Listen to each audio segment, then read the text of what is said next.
Okay guys, jom tengok apa aktiviti Ren set kali untuk viewing. First, parking gator. Dan lepas buka kunci pintu, tiba masa untuk buka semua benda. Dan kita buka lampu.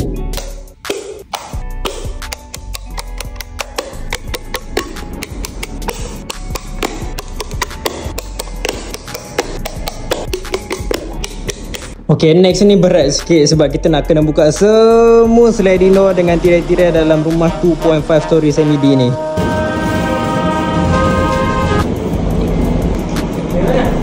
Video pasang blind ni lagi buka.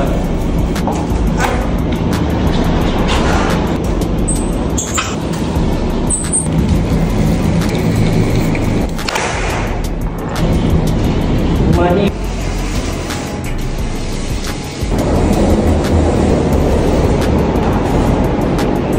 turun bawah pula.